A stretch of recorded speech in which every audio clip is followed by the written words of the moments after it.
congratulations. Manchester United played Everton earlier this season. Everton had a man set off. Manchester United couldn't break them down. What was it that pleased you about the way that the team kept going and kept creating opportunities to break Tottenham down, get the second goal and extend this winning run? Yeah, man, it's a tricky one, Tom, man. You know, we've seen all sorts of different things happen from playing against 10 men over the years, and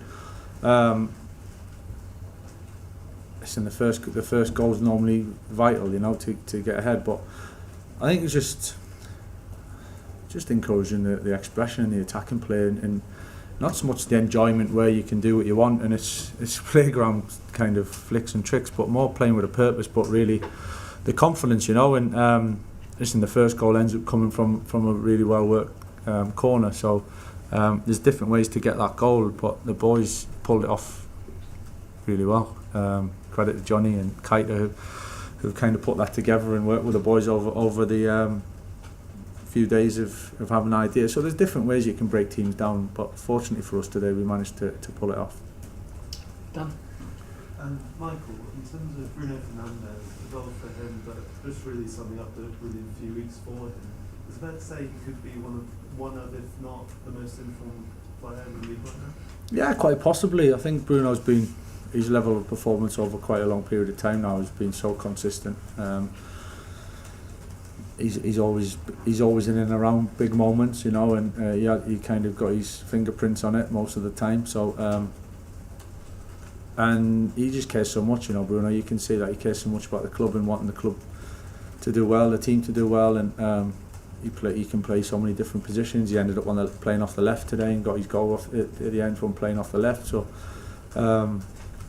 he just got them quality in the big moments to that composure and can make the difference for us. And it's nothing new. Hopefully it continues. I'm sure he'll have big moments between now and the end of the season as well. And it's the first time the team have won 4 Premier League wins in a row since February 2024. Just in this run, what's pleased you the most in such a short space of time since you and the back started? Yeah, I think the connection with everyone probably is as plain as anything. Listen, we all know that what goes on the pitch is ultimately really important, but in results and performances. But I think the feeling, the kind of the emotion, the connection with players, the staff, with the coaches, with the supporters, it feels good, you know, and all pulling in it. And we've had to win games in different ways over the recent weeks and show that spirit. And so seeing the stadium and in that way, everyone leaving in such a good place, that gives me a lot of satisfaction, you know, as much as the type of football and the technical side, you know. We come here to look forward to some excitement, and so to go home happy is a good place. Hi Michael, congratulations. You mentioned winning in different ways. I mean, this side, we touched on the run. How has it been easier than you thought? All the players, have they just been better? Because I mean, United have got more points now than they had all of last season, and that really has been since you've come in. And I don't know what you've changed. Is it something that's one thing you've changed from?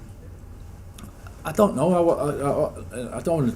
It's difficult to say because I wasn't here before. So in terms of change, you know, I think we just come in with our beliefs and how we want to see how we see things, principles, and asking the players and to do certain things and behave in a certain way. And it's difficult to comment in terms of what's changed. I think, as I said, I'm pleased with the kind of obviously the buy-in, the connection, and everyone's invested in it. I think that goes a long way. I think tactics and certain times, you know, the game can flow in different ways and you can look very different, good or bad. But I think being in a real good emotional place helps you. And again, that proved to be the case. It was different today. We had to manage the game, control the game, and show patience and good quality. But there's different ways to do it. But certainly, you know, the 4 games that we've had have slightly looked different. But we're not getting carried away. I'm not sitting here thinking we've everything's great. We've cracked it. You know, there's a lot of work to do. So, and I'm fully aware of that.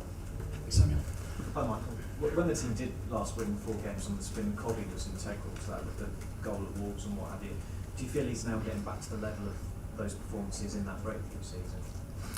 Yeah, there's no doubt Cobby's ability, you know, of what he can bring. I think he's still so young and let's be careful about putting all so much right on his shoulders and expecting so much of him. I think he's still learning the game, you know, and because he's kind of had that little, he's had the big high and then obviously didn't play for a little bit. It's easy to think he's a lot older and more experienced probably than he is, but credit to him, you know, he's came right in and found his rhythm of football, which is not easy after a period of time out, and he's found that physically and mentally, and we know he can handle the ball, and hopefully over the time, which I'm sure he'll keep improving, you know, and just got to be patient and not expect too much from him all the time.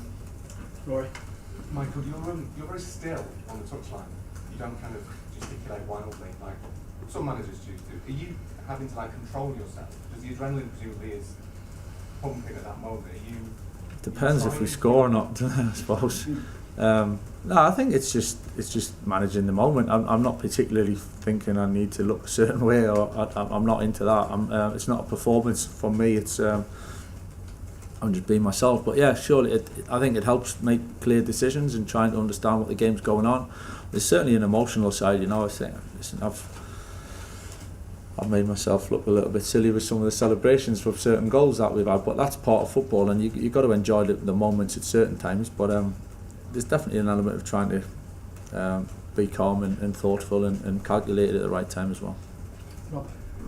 Hi Michael, obviously you played in the central midfield as well for Man United. Just on Cobby, being dropped back into the midfield of a Premier League game when you've missed so much football, how impressive is that, and is there more to come? Because the inevitable question will be, if he carries on, that there's still a chance that he's going to make a late run and get into the England squad. There's definitely more to come from him, and that's just the age he's at, the stage he's at his career. You like to think, you know, he's just starting out really, essentially, and he's got so much experience under his belt of big occasions, big games, and pressurised situations.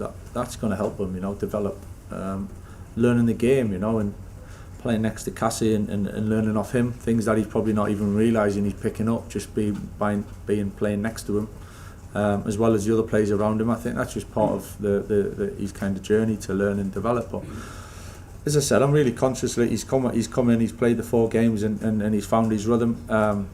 Young players will, you know, they have times when they're up and then they might have a little dip. That's not all of a sudden he's a good or he's a poor player. He Cobby is what he is, and managing that's really important especially for younger players and understanding that. So he's doing fantastic at the moment. He's having a really big impact on games, and we'll keep working with him and helping him and try and keep improving him as well as we go.